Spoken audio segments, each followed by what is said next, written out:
সর্বশেষ প্রাপ্ত খবর নিয়ে আয়নায় এক ঝলক। জাতীয় ঐক্যমত্য কমিশনের সহসভাপতি অধ্যাপক আলী রিয়াজ বলেছেন, জাতীয় সনদের প্রাথমিক খসড়া কমিশন তৈরি করেছে।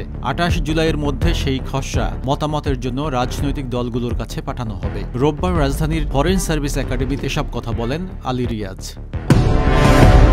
নির্বাচন কমিশনে বার্ষিক আয় ব্যয়ের হিসাব জমা দিয়েছে বাংলাদেশ জাতীয়তাবাদী দল বিএনপি। ২০২৪ সালে দলটির আয় হয়েছে ১৫,৬৫,৮৪২ টাকা আর ব্যয় হয়েছে ৪,৮০,০৪,৮২৩ টাকা। রোববার সকালে নির্বাচন ভবনে হিসাব জমা দেওয়ার পর বিএনপির সিনিয়র যুগ্ম মহাসচিব রুহুল কবির রিজভী এ তথ্য জানান। জাতীয় নির্বাহী কমিটির মাসিক চাঁদা, বই পুস্তক বিক্রয়, বিভিন্ন ব্যক্তি ও প্রতিষ্ঠান হতে অনুদান, ব্যাংক হতে অর্জিত সুদ, এটা হচ্ছে আমাদের সোর্স, আমাদের আয়ের সোর্স।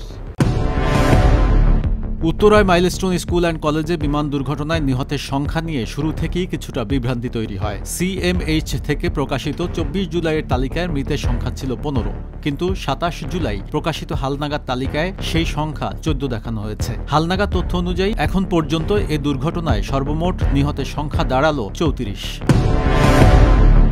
বঙ্গোপসাগরে সৃষ্ট নিম্নচাপের প্রভাবে অস্বাভাবিক জোয়ারে প্লাবিত হয়েছে নোয়াখালীর উপকূলীয় নিম্নাঞ্চল। জেলার দ্বীপ উপজেলা হাতিয়ায় প্রায় ৩ কিলোমিটার বেড়িবাঁধ ক্ষতিগ্রস্ত হয়েছে। জোয়ার ও জলোচ্ছ্বাসের সময় হাতিয়ার বিভিন্ন ইউনিয়নের ৩ কিলোমিটার বেড়িবাঁধ ক্ষতিগ্রস্ত হয়। থাইল্যান্ড ও কম্বোডিয়াকে যুদ্ধ বন্ধ করতে আহ্বান জানিয়েছেন যুক্তরাষ্ট্রের প্রেসিডেন্ট ডোনাল্ড ট্রাম্প। দেশ দুটির নেতাদের সঙ্গে তার আলোচনা হয়েছে এবং উভয় পক্ষই দ্রুত শান্তি আলোচনায় বসতে সম্মত হয়েছে বলেও জানিয়েছেন তিনি। রোববার এক প্রতিবেদনে এই তথ্য জানিয়েছে ব্রিটিশ গণমাধ্যম বিবিসি। টি-20 ক্রিকেটে আধিপত্য বিস্তার করতে হলে লাগাম ছাড়া ব্যাটিংই হতে পারে বড় অস্ত্র।